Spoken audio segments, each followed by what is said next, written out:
Welcome to our Knowledge 20 Specialist Series. You'll hear first-hand stories from organizations that are turning to KPMG-powered enterprise and ServiceNow. Stay tuned to hear how they're getting work done in new ways and applying lessons learned to drive toward the future of work. I'd like to introduce one of our KPMG advisory leaders, Mark Bauer, and one of our ServiceNow certified master architects, Adam Hutton. Mark and Adam will share how they have helped our clients develop strategies for platform delivery teams, enabling them to deliver more solutions in less time using the ServiceNow platform. So welcome everyone to ServiceNow Knowledge 20, the digital experience. Adam Hutton, you're actually one of the original certified master architects of ServiceNow, so congratulations for that. Well, you're kind of an OG.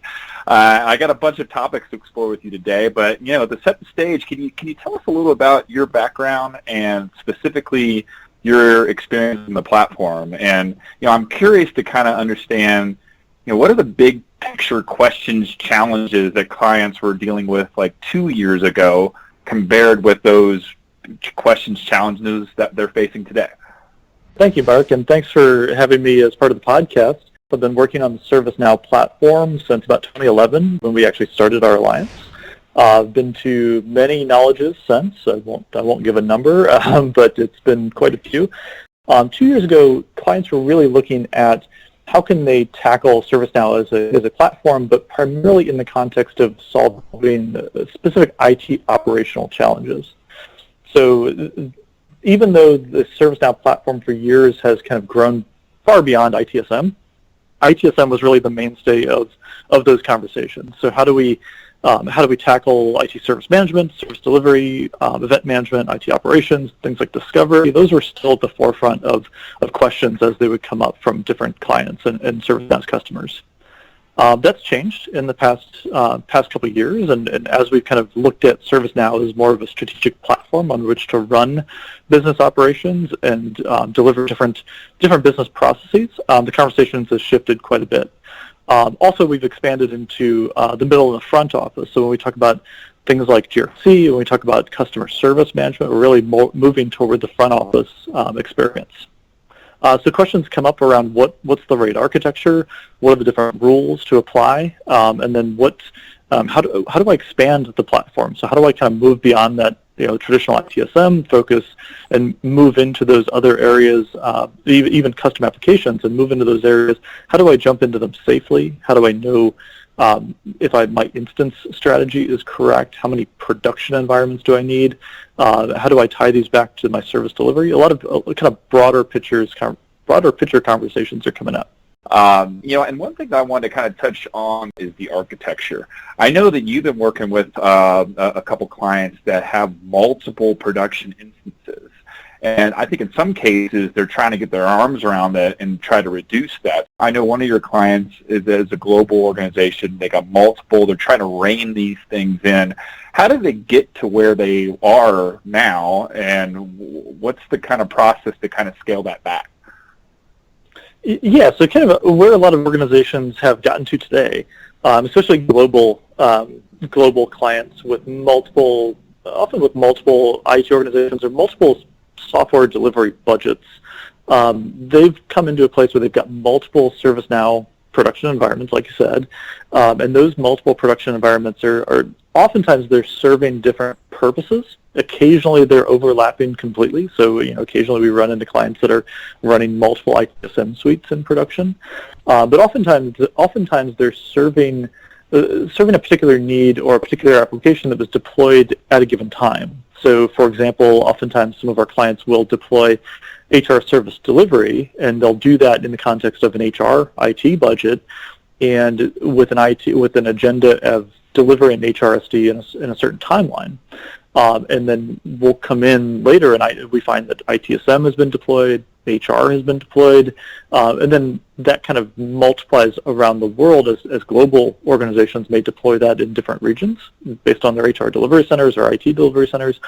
And then also what we find is through mergers and acquisitions, ServiceNow production environments tend to appear through acquisitions and not retire as quickly as they ideally would be, and you kind of end up in the space where you're running multiple of the same applications in those scenarios.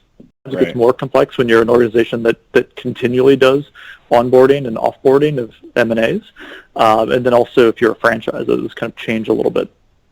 Is there a good reason to have multiple production instances where you look at the architecture and say, yeah, that's healthy. You should have your own production instance, and what are the good reasons for having a multi-instance model? In some situations, in specific situations, multiple productions can be a good fit, and they can be a valid fit. A couple of those scenarios that come into play is when you're, like I mentioned before, when you're jumping in as a acquirer or a M&A or an organization that acquires businesses and divests businesses in a regular pattern. It may make sense to keep production environments in a place where those onboarded companies, they keep their production ServiceNow, or they offboard and they keep their production ServiceNow. There are architecture models where you may set up different production environments based on data sensitivity or data geographic requirements. Oftentimes those are perceived geographic requirements, but the depending on how the legal constraints and the data residency rules apply in a given organization, different applications, oftentimes HR, where there's PII for individuals, or if there's CSM where you hold customer or customer contact data or consumer data, those types of environments may be valid to deploy for a specific region or a specific use case separated from the rest of the platform. Also, too, there's a couple architecture models where if you're a conglomerate, you may have a architecture model where you have a tenant model where you have some of your businesses be provided certain services as a service. So you may have ITSM, HR, other components as a service, and you run a tenant or domain separated environment as an MSP. So where the conglomerate core organization offers those to the different businesses. And then they also may have a model where they provide a good practice plugin or installation as part of an application that you can deploy to other production environments. So if you're a conglomerate where you have child entities, you may provide a plugin to install those child entity instances that help communicate back to the parent, back to the owning company. So there's a couple different strategies and ways to adopt multi-production environment. Those are probably the best reasons. Another example is franchises. So you may want to offer as a service a tenancy model, which would be single instance, and or combined with a common setup for your franchisees to adopt a given application in their own ServiceNow production environment. Those are the good reasons to do it. There's definitely some bad reasons that we can get into those. So, and that's I guess where I wanted to go next. I mean, when I think about the bad reasons, I think one is politics, right? Like, hey, we want to be in control of our instance, and and we want to run it how we want to run it. I know a lot of business units, within a global organization don't like to share data. And then I know recently we ran to a client that it was simply, there was a parent organization, and then an organization was brought in through a merger, and it's like we go faster than the mothership, and so we don't want to be on their instance. And to us, I'm just talking to you, Adam. We the energy that it takes to spin up your own instance and try to run it with those reasons aren't the best. And where is that energy better spent? Yeah, so that's all too often where politics kind of dictates your environments. In the technical environments. And some of that is valid. I don't discard that. There's some scenarios where I've actually been a client where one company competes with another company as part of an ownership structure.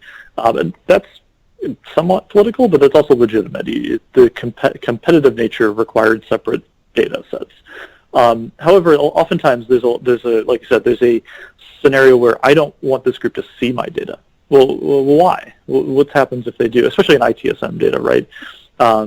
There's a sometimes at some organizations the perception of this data is my data and I don't want to share it.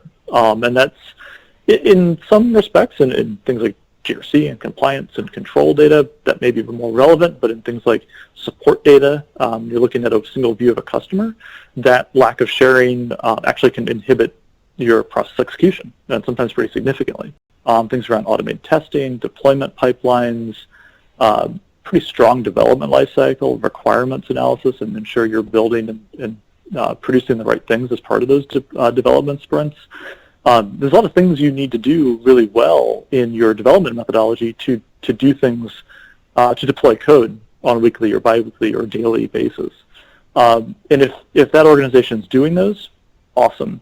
That's fantastic. And if they're able to do that in a low-risk way, I'd say there's better spent in teaching or working with the IT organization how they can follow that model.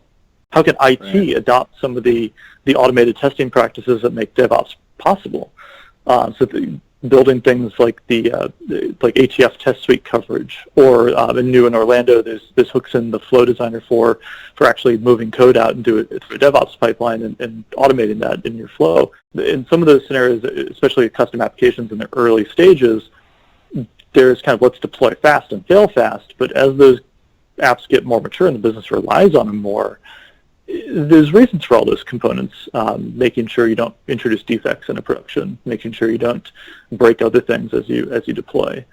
Back to your original question of where's time better spent. So in the cost of setting up a separate instance just to be faster, usually there's a cost associated with running that instance, and the cost of if that team is not following pretty well-established minimum criteria for DevOps pipelines, they're going to have to mature to that anyway or live with the risk. So why not bring that back to your central instance and have everybody adopt DevOps or faster release practices? But to your question of like how many instances do you need, well, oftentimes those development teams, they generally kind of need to know what each other is doing. And they may not be in the weeds of the details of what different groups are doing, especially if they're scoped and doing kind of like delegated development. But as a kind of an overall program, everybody's living in the same apartment building. Everybody is, even if they're in different studios and they're different application spaces and their different scopes, even if they're kind of working in that encapsulated development space, they're still going to have to play nicely when they're into production.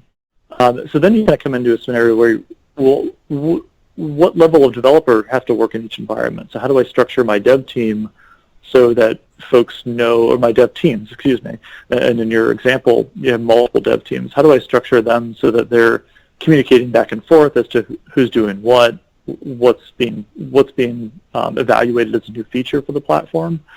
And then across the board, as all those different teams developing new features, is there a use case for this feature being available to the platform, or is this a use case that should be consolidated with other business units to add more values? And I think you hit on a lot of things that challenges that our clients having right now, where and I like the apartment analogy that you use, because there's basically, I guess, shared components of the apartment that everyone uses, the boiler room, some of those core things. And, if you think about ServiceNow, it's like, hey, I need to touch the user table, the contact table, some of those core things that's shared across. And I think right now, I think some of those things that you said are solved just with lesser instances, and so folks are having to work together and look kind of, and do maybe some peer reviews. But, how do you do that cross-functional sharing of information beyond just riddling people with a bunch of, calls during the week? Hey, let's get a cross-functional team together every time we touch something that's global. I mean, those calls can be trying. So, I think there's a discipline and mechanics around, hey, we got 4 to 5 different dev groups going. We don't want to have to get on a call every day to talk about what pieces we're touching. How do we work together and know when we're touching things and we should design and architect together? Yeah, so that actually goes back to managing your demand. So kind of knowing your pipeline of what are the things that you want to build, what's the priorities of how much resources you're going to commit to building things on the platform. Once you know your demand and what you've accepted as what you're going to allocate resources to and when, that kind of gives you a pretty straightforward path into what your different dev teams are going to be working on. So as you kind of curate that demand, you have a pipeline for your bigger projects, your bug fixes, your functional enhancements, your kind of smaller component feature development. Once you kind of know that demand pipeline, you can trace that in ServiceNow ITBM and the suite that supports demand management and PPM and agile development. And if I can connect some of those ideas together, I had asked you a question at the outset. What were the things that your clients are trying to solve 2 years ago versus now? I would say for me, my clients are asking me, how do we do governance on the platform? And so I think you touched on a lot of that. Is I think it starts with understanding what your platform is, what your pipeline is, and the type of things you're going to build, and then understand here's the architects to manage this platform, and try to build that kind of, I guess, people pipeline from within your organization to manage that. And I think that's something we've always talked about in IT, right? Define your service offering, your service strategy, but how often do we actually do it for ourselves, right? So even when we're deploying a ServiceNow platform, one of the first things is your service strategy, right? So what am I going to offer? Who am I going to offer it to? How in depth am I going to offer these services? And that kind of applies to how you run your platform. So for example, if a business unit comes to you and says, well, I want to build a custom application, do they have a channel to do that, right? When they ask you that, what do you respond to? It's say, hey, we can help you build your custom application in these ways. Are you going to offer consulting, analysis, architect support? Are you going to offer testing services? Are you going to offer release coordination services? Are you going to offer, oftentimes what the first thing gets thought of is operational run, right? We'll help you run the platform in production. But there's all these other pieces to begin in your service strategy that you have to think about when you're going to start offering your platform as a service to your business.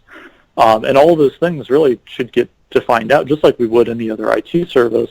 And say, here's the capacity, here's the service we'll offer, here's the anticipated demand, here's how we're going to manage that demand, here's how we're going to tackle things like capacity and resourcing. And then if we have an overload of demand, how are we going to extend that capacity? We're thinking ahead about, well, what happens if our demand exceeds our capacity? Real quick, I get the sense that some of the strategy around as you expand the platform, how do you expand your support is citizen development. Hey, as we give new capabilities to business units, they need to kind of potentially bring a resource to the table that can help run this. But when you think about citizen development, also where the platform is going with kind of scoped apps, how do you do citizen development right? Yes, that's an interesting one, because that's more of my clients have started to come to us, or our clients, excuse me, Mark. More of our clients are coming to us asking for how do we get more people to cover these. I would say easier, because they're not so easier. Lower code, right? These business users know the business problem they're trying to solve. ServiceNow is a platform, so how do we kind of give them some access to do that? Well, the first piece that I always look at when talking about citizen development is it's great in concept, but when you actually apply it, the citizen developer doesn't really negate the fact that they have to kind of think in a little bit of a mindset of a developer. Not so much in that they're going to have to be coding a lot of things, because you can use scope development. You can kind of limit what the delegated developer has rights to do. But even for example, if you limit your citizen developer, your delegated developer, if you limit their rights to only being able to create tables and make reports, well, even if they're not writing code, they still have to think about, what's my table model need to look like? What's my data structure going to look like for what I'm going to record? And it's more than just kind of taking your process and taking out the nouns, right? It's really more thinking about, what is the information I'm trying to store? What am I going to try to do with it? So even if you're expanding out your delegated developer to those citizens, there's still a bit of an onboarding to kind of have the non-coders thinking in the way of a developer. You had mentioned something about investment, and when I think about how organizations are expanding the platform, it's kind of a classic thought of, okay, we want this capability. Tell me how much the licenses cost to get it. What's my ROI? And that certainly is a sound kind of way to think, but we challenge our clients to kind of think more like a venture capitalist as they think about investing into the platform. So when I say that, Adam, what does that mean, and what can clients take from that statement of their mindset around investing into the platform? Yeah, so that's allowing your budgeting process to allow for failures, right? So without fear. So that's kind of going back to when you do your demand planning and you're planning to build your applications on a given platform. You really have to. Organizations have to have a way of saying we're gonna fund an MVP of this application on this platform, but hey, here's what MVP means to us, and if it goes well, here's how we continue to fund those. So we offer multiple rounds of funding for applications. The reason so many internal enterprise applications have difficulty with agile development is because they don't know that they're ever going to get a second round of funding. So they have to get every feature in on day one. And if you have to get every feature in day one, you're not agile. You might iterate right. how you build those, but ultimately you deploy them. You only get one chance to deploy. You only get one funding round. So you got to get every feature in that window. And that's really at the heart of why oftentimes MVP efforts to get something out, to get user feedback and adopt, that's why those fail. Is because if your stakeholders are not comfortable with the fact that or not confident that if it goes well, they'll get another round. They'll get another way of adding those enhancements that they didn't need day one, but they found out halfway through the project that they would really like for their second release. All right, well, Adam, as we kind of wrap up here, just to kind of go back some of the big concepts we talked about. We talked about instance sprawl and the organization trying to get a handle of multiple production instances and how they contain that, and then how on the other side of the coin, how do organizations manage an single enterprise global instance, though it's always how do we stay in control yet go fast. And I think some of the kind of key things that you kind of hit around this is asking, what are we doing here? What are we trying to solve? What is the brand of our instance? Which kind of sets the tone for how you architect and how you manage that enterprise demand.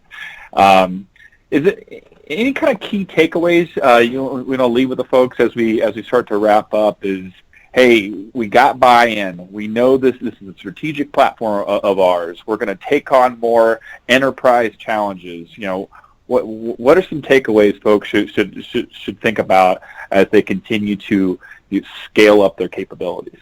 So I think the biggest one is looking at what is it you want to offer, defining that out, being clear in your communication and messaging, and saying, here's what I want to offer with the ServiceNow platform. So if I'm a platform owner or if I'm a product owner in a various process suites, here's what I want to make available, and here's how I'm going to do that. And then as you get demand, you may find that, well, I have a lot of demand for this other thing. I didn't think I would have to offer so much. So kind of think about how you're going to plan your offerings and how you're going to market that. Like you said, build your brand. The second piece is and this has to kind of come from a leadership level, but say if we want to develop applications quickly, if we want to embrace kind of an agile development mindset, if we want to be able to do that, fail fast, and deploy quickly, we've got to be able to think about how we can fund our application development in that way, and how we can make our people confident that they can deploy applications and they can iterate after the first version, after their first release, if things are successful. And if they weren't successful, they can go off and do the next thing. We can quickly catch an application that didn't add the value we'd expect it would, change it up, find out why, and then make a new version or start over. And we can do that as quickly as possible. So catch bad ideas fast, embrace iterative ways of working, and then communicate it all out. I think that one of the biggest things about demand management is having an opaque prioritization. So the more you can say, here's how I prioritize my demand. People might not like that they didn't get in the top demand slot, but at least it's transparent. And if they at least they know, at least it's visible, right? And at least you can say, well, okay, I believe my application was awesome, and my idea is going to save the organization this much because it'll automate this process. Well, maybe I missed those pieces of my business case, or I didn't kind of market that enough to present my case. So kind of the transparency and how you determine your prioritization. Great. Well, thanks a lot, Adam. I really appreciate you giving me some time here so I can pick your brain. And thanks for everybody for tuning in to ServiceNow Knowledge 20, the digital experience. This was the first in a KPMG expert series with one of our certified master architects. And tune in to the rest of the knowledge because we'll be bringing some more of them back for some different topics. So thank you and have a great day. Thank you for joining us. We look forward to bringing you additional insights, lessons learned, and much more as we continue the ServiceNow Knowledge 20 digital experience. In the meantime, learn more by visiting us at visit.kpmg.us/K20digital.